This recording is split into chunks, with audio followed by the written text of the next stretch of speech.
JKalenad with yet another walkthrough, this time of my newest one, as of now, Machines of Scoria, which actually used to be titled Inspection, and then it was titled some other thing, and then it was titled this. So, whatever. But this mission, this adventure took a really long time to make. It took like 2 days.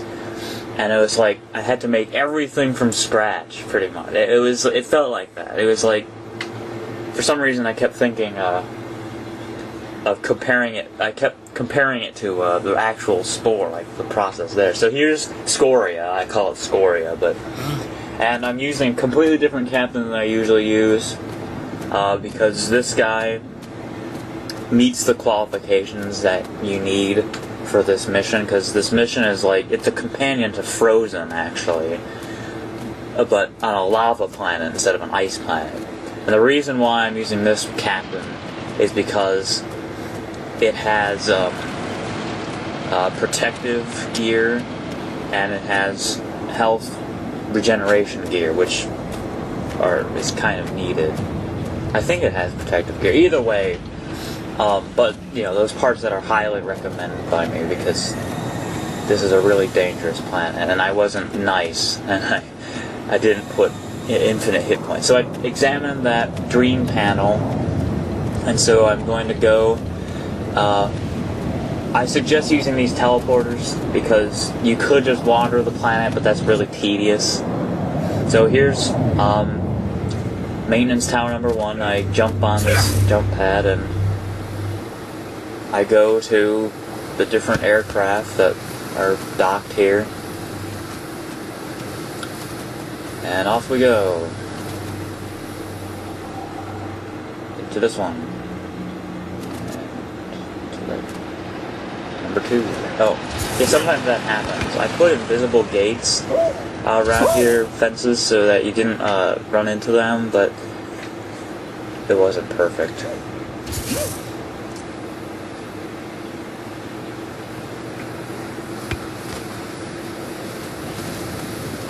And yeah, just getting to them. I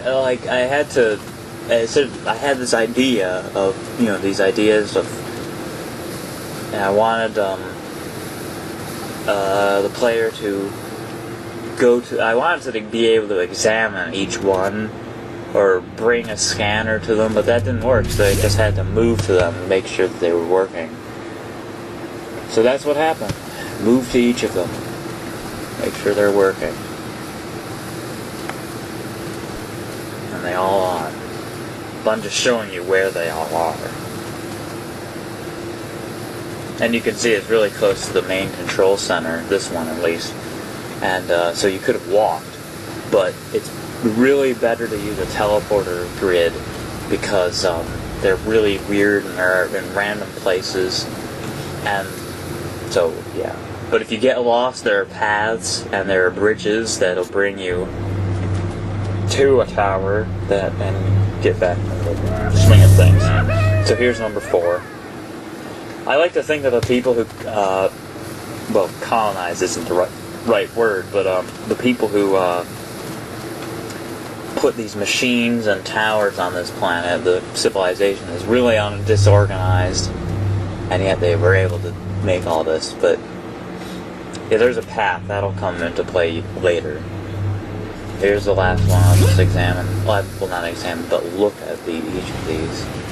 This is the trickiest tower because you have to go across these thin pathways here.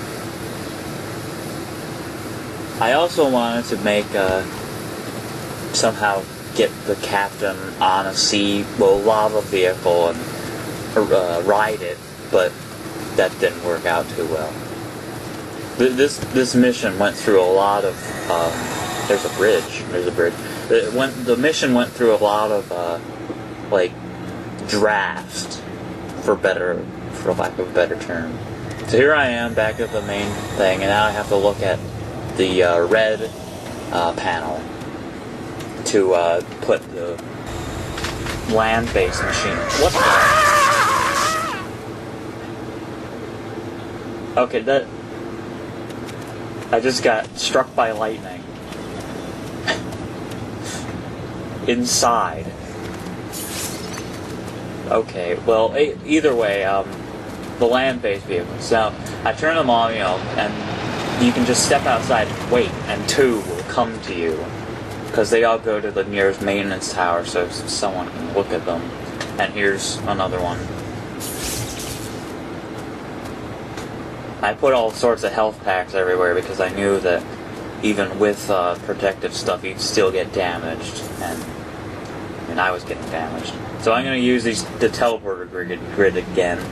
And what I'm going to do is I'm just going to walk around each of the towers just to make sure that I find all the land vehicles.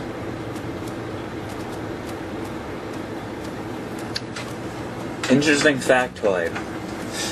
And I did this on purpose. If you take this adventure into the adventure editor and then lower the water level all the way down, the planet might look familiar.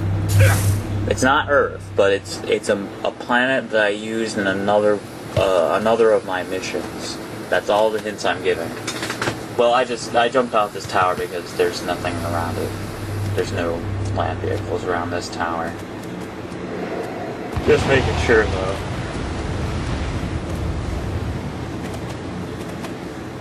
Originally, those that kiosk labeled 1 back there.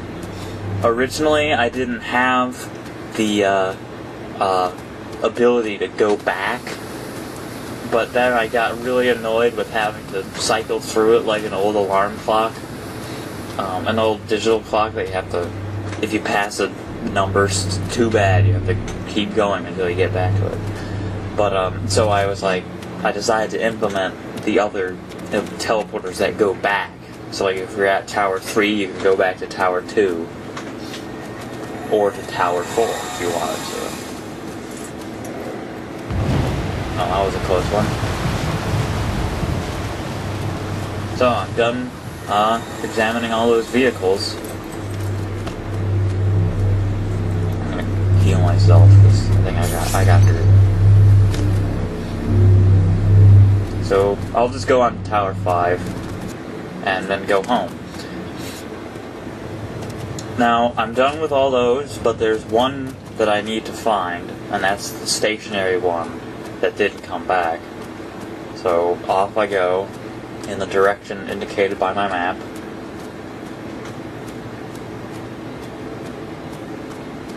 Another reason for the paths and all, and the bridges, is because the map in Machines of Scoria is kind of mean, and it doesn't really show you exactly where everything is. And since the lava planet, you need a lot of... You can't just walk over the entire planet like in Frozen. You need to be able to get over the lava if you get lost. So I put all those bridges and paths and stuff so you can actually get back.